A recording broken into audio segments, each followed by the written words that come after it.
Generally, I've seen that layering and glazing have been separated videos, partly because they are different techniques. But how we get there is practically the same thing. All it is just a thinning of our paint. I'm going to be discussing both of these applications of layering and glazing and why they're so fundamentally important to us as miniature painters. We're going to go into the details about how we can attempt to get consistency through our paints and when and how we're going to apply those paints on our model. I'm Khan, and you are watching The Wrath of Minis. Layering is perhaps fundamentally the most important technique for miniature painters to learn, utilize, and get themselves equipped with.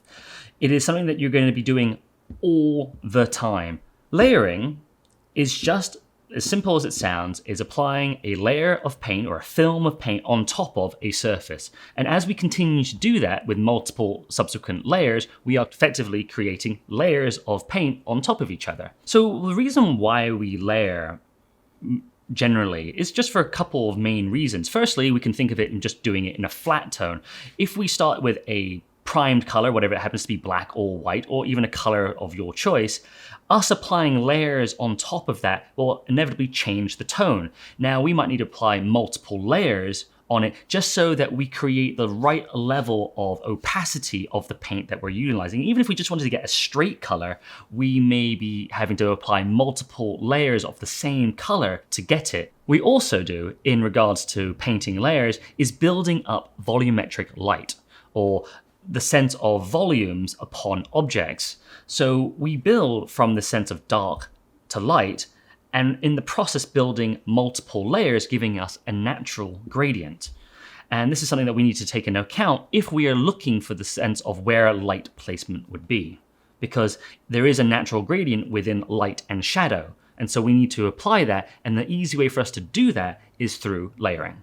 When we find our model after we've primed it, and we take any color and we paint it on it, that will be our first layer, generally our base layer. So we'll be working with our darkest colors, and then that'll be our base tones, and then we'll be moving into our mid-tones, and then inevitably moving into our highlights. We are layering in smaller spaces each time that we move up into our highlights. This naturally creates a gradient in terms of just darkness to light rather than just color. Though, of course, if we are conscious of that, we can also work with colors and move in towards a gradient. It's one of the most important ways that we as painters paint. We build up these layers, we build up these gradients, we are changing colors as we move through these gradients, and that is the thing that most professionals out there will utilize. Now, that they use a whole skew of other tools that are all like sort of join up together to create what they do, but layering is the main form that allows us to get placement down and get a general sense about how the model is going to look. Sure, you'll fine tune it afterwards, and we will get to that. Glazing is a huge part of what that can be, but layering is where we as most painters need to come to grips with in order for us to improve.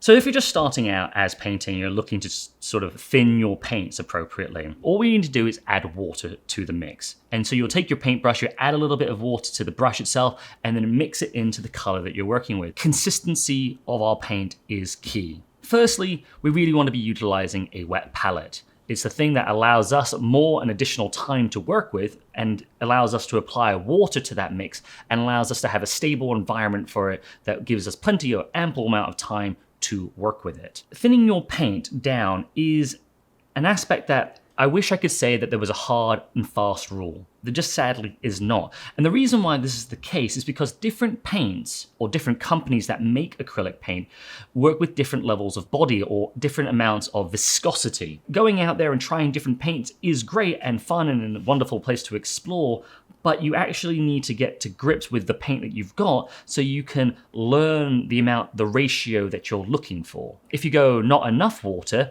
then your paint can become blobby and thick and might even have a texture.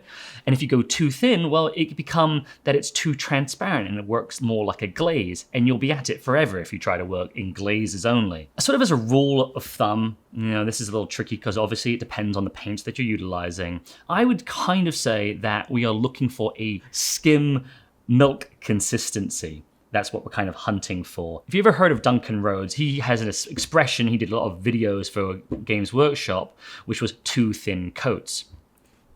Now, I don't adhere to that rule specifically, but it can apply. What it's kind of stating is that we want to apply thinner coats rather than heavy coats. And this also changes depending on what color we're utilizing, because certain paints are more transparent than others just because of the nature of the pigment.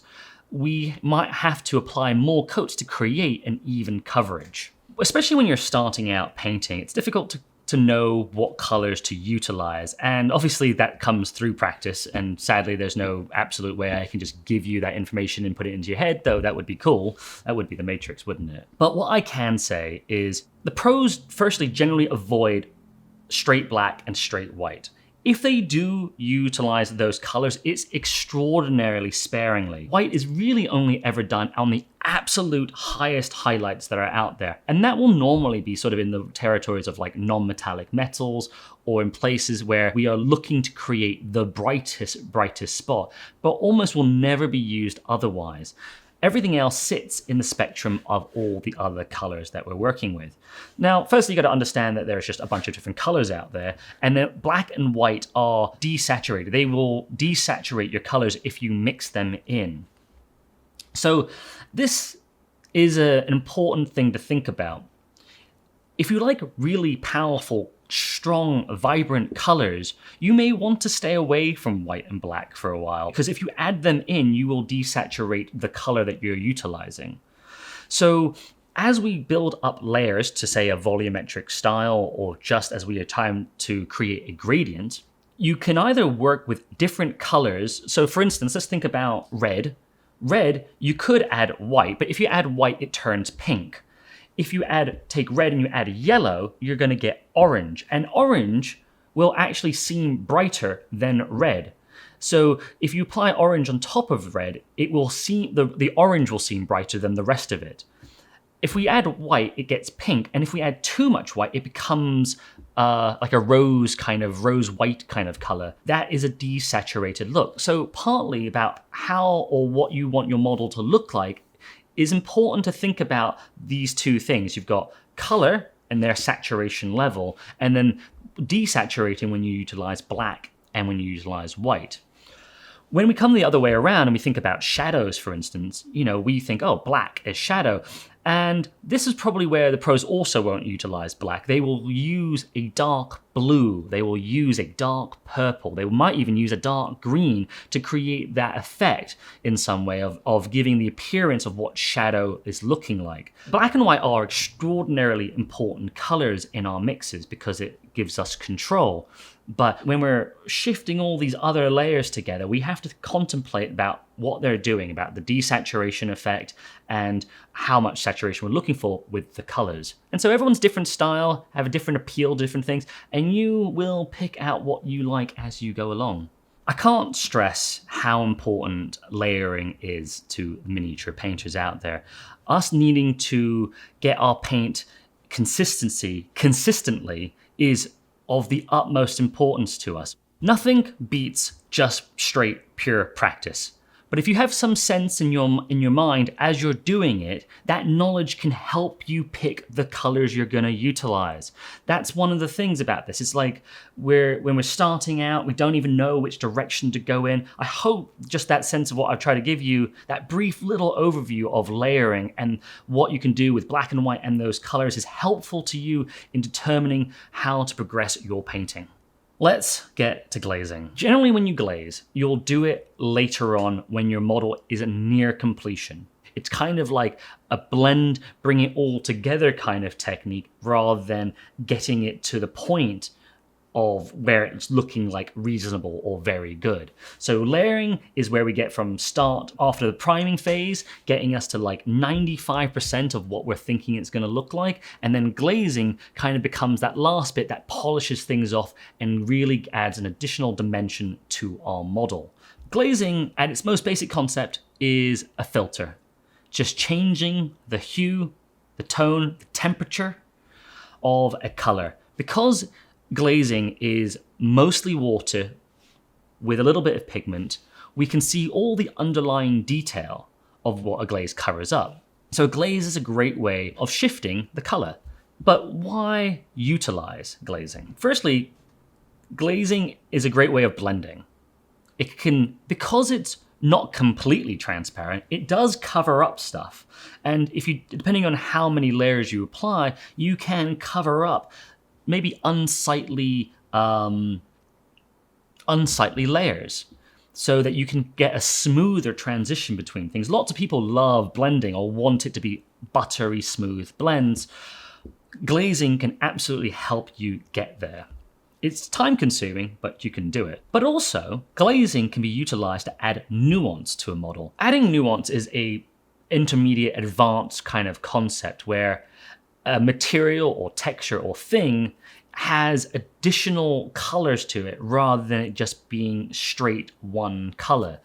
And so it could be a great way of adding shadow. If I had red as a color and I wanted to add a little bit of purple glazing to maybe a shadowed area, then I'm creating a shadow with my glazing.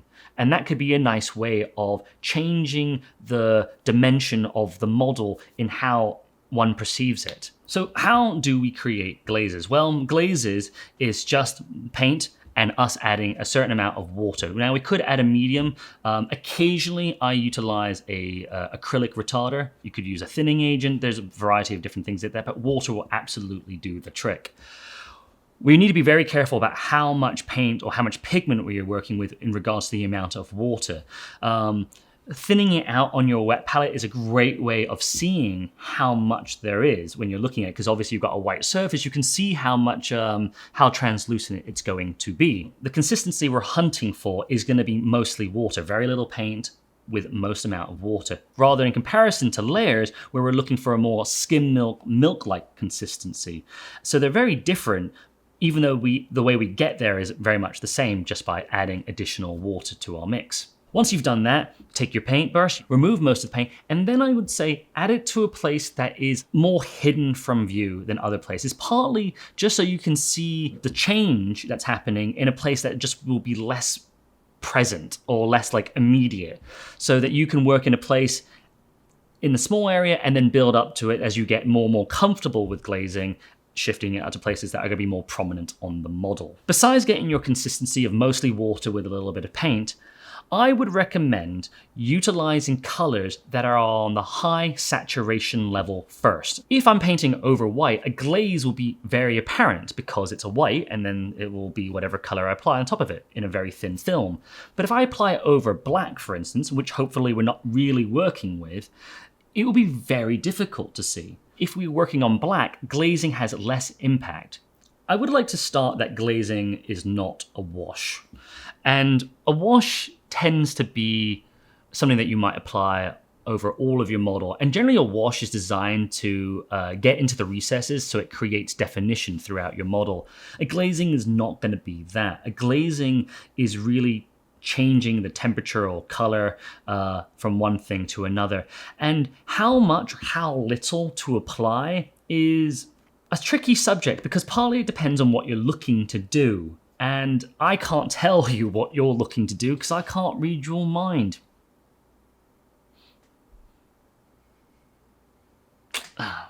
Almost there. I would utilize glazing as a tool to help to accentuate parts of a model rather than utilizing it all over the model.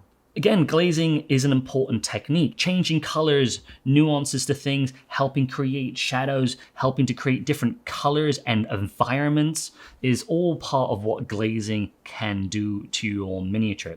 The reason why I wanted to combine the sense of layering and glazing in this video, and it took a while for us to get to here, but this is where we are, is because they are, in a certain sense, two sides of the same coin, in my opinion. What you're going to be doing and how you apply them is different, but how we create them is exactly the same. We are just adding water to paint. And then it's just really a matter of how much water we are adding that gets us to, say, glazing. The thing about that, and this is why I just genuinely wanted to combine it, is that a lot of the time we think about it as two separate techniques. But in actuality, there's a weird gradient that sits in here because it's this middle bit you know, that belongs. Like, you could make a layer glaze where it's between the two things. It's not completely transparent, and it's not completely opaque. And so I have seen lots of professional painters out there who dabble and work with a consistency between the two things. They want the underlying paint that they've got to show through. And so the more opaque you make that, the less you see. And sometimes you want that translucency, but sometimes you need to have more coverage than straight glazing. There is this play area that exists between it, but you can only come through practice and sort of learning to understand it and see it.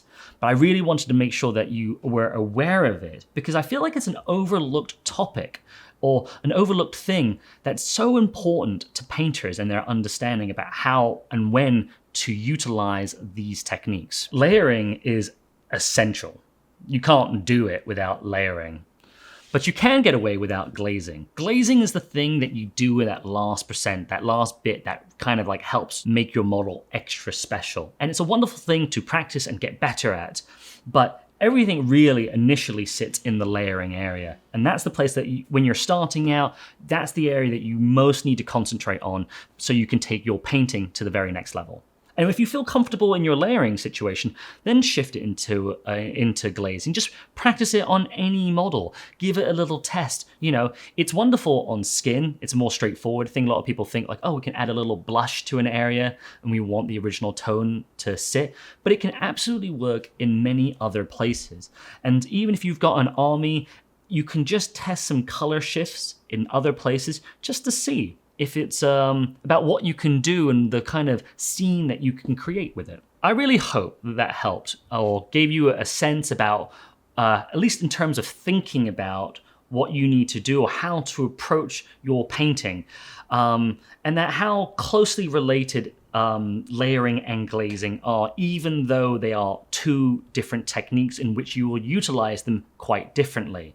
What we do to get there is much the same.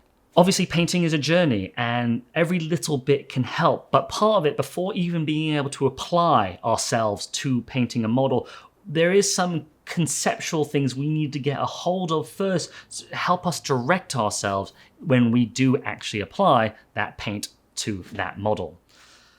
So with that, guys, I hope that really helped. This has been a tricky set of videos that we've been doing, and we've been having a great time, but my God, it's some tough stuff. So we really hope that you have been enjoying it up to this point. If you have been, please press the like button, and why not give it a subscription? You know, we're doing some cool things hopefully here, and we want to put more and more content out. We want to get some gaming in, we want to do some of the things. We're also going to be having a Patreon. So if you guys are interested in, you know, supporting the channel, you have no idea how helpful it will be. We have some really cool ideas that we want to try and bring into fruition, but we're going to need your help to do that. So if you guys have been loving it, you know what to do. And with that, I'm signing off, and until next time.